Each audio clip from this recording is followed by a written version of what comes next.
Assalamualaikum. Apa kabarnya kalian semua? Semoga dalam keadaan sehat walafiat ya. Bertemu lagi dengan Bu Guru di pelajaran pendidikan agama Islam. Nah, pada minggu lalu kalian pasti masih ingat ya, apa sih arti dari surat At-Tin?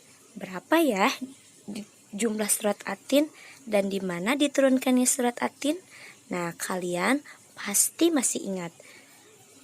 Untuk pembahasan selanjutnya di pertemuan pada hari ini, Bu Guru akan membahas makna surat At-Tin ayat ke-1 sampai ayat ke-8 dan perilaku yang menunjukkan isi kandungan dalam surah At-Tin. Disimak dan diperhatikan ya. Makna surah At-Tin. Tahukah kamu makna yang terkandung dalam surat At-Tin? Surah At-Tin menjelaskan bahwa manusia merupakan makhluk yang terbaik jasmani dan rohaninya, atau makhluk sempurna. Akan tetapi, mereka akan dijadikan makhluk yang sangat rendah jika tidak beriman dan beramal soleh. Surah At-Tin juga menegaskan bahwa Allah merupakan hakim yang maha adil. Perhatikan penjelasan berikut ini ya. Nah, pada ayat pertama dalam surah At-Tin yang berbunyi Wattini wazzaitun, artinya demi buah tin dan buah zaitun. Di dalam ayat tersebut, Allah bersumpah dengan tin dan zaitun, yaitu semacam buah-buahan untuk dimakan manusia. Ayat kedua dalam surah At-Tin yang berbunyi Waturi Sinin, artinya demi gunung Sinai. Di dalam ayat tersebut, Allah juga bersumpah dengan gunung Sinai. Di gunung itulah Allah menurunkan wahyu kepada Nabi Musa alaihissalam.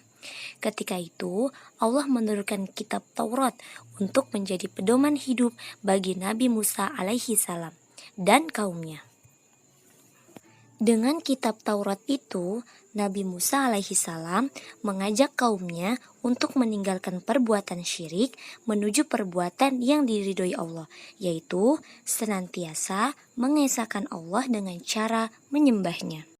Nah, coba kalian perhatikan pada ayat ketiga ya, yang berbunyi wahadzal baladil amin, artinya dan demi negeri yang aman ini. Allah Subhanahu wa Ta'ala menegaskan bahwa Dia memuliakan negeri Mekah karena di sanalah tempat kelahiran Nabi Muhammad SAW dan Ka'bah kiblat umat Islam. Allah Subhanahu wa Ta'ala bersumpah dengan 4 nama tersebut karena 4 nama itu tidak asing bagi seluruh umat manusia tentang pengaruh dan peranannya dalam melepaskan manusia dari alam kegelapan kepada cahaya yang terang benderang. Nah, pada ayat keempat yang berbunyi laqad khalaqnal insana fi ahsani taqwim, artinya sungguh kami telah menciptakan manusia dalam bentuk yang sebaik-baiknya.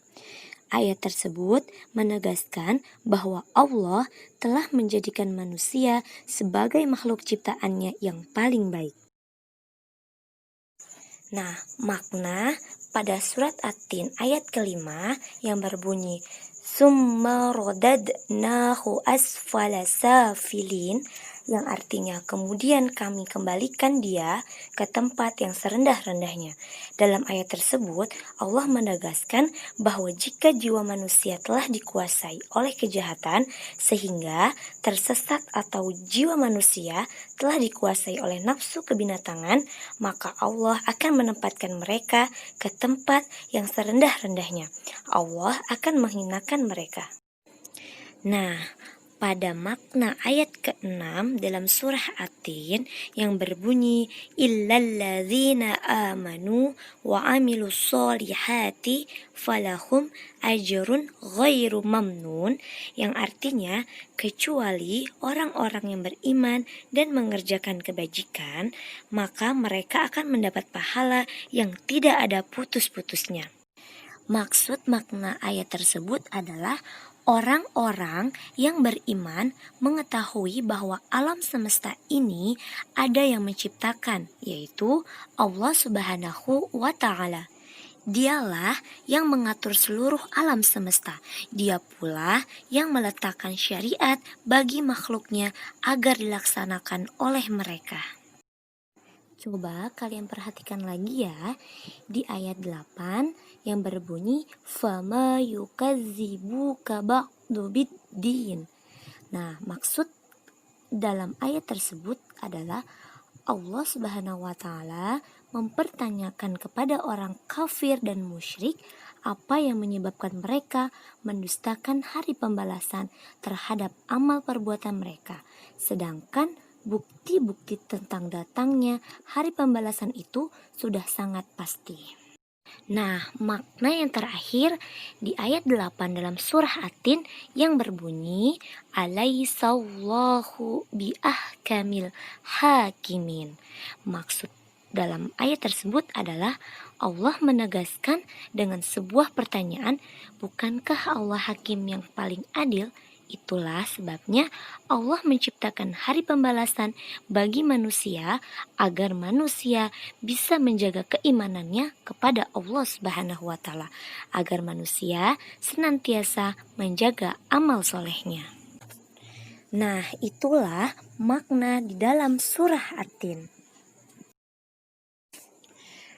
Untuk penjelasan selanjutnya, coba kalian perhatikan dan kalian simak gambar berikut ini ya.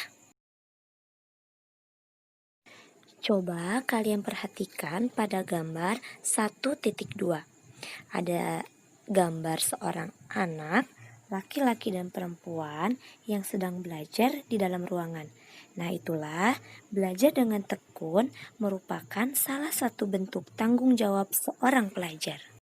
Nah, pada gambar 1.3 ada seorang anak laki-laki dan kedua orang tua yang sedang mengobrol. Di antara perilaku hormat dan patuh pada orang tua, yaitu dengan mendengarkan nasihatnya. Coba kalian perhatikan juga pada gambar 1.4. Ada seorang anak perempuan yang sedang membuang sampah. Itulah selalu menjaga kebersihan dengan membuang sampah pada tempatnya karena kebersihan merupakan bagian dari iman.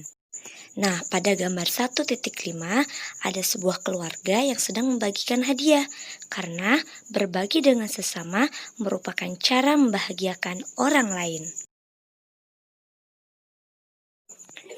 Itulah perilaku yang menunjukkan isi kandungan di dalam surah At-Tin. Materi hari ini cukup sampai di sini ya. Wassalamualaikum.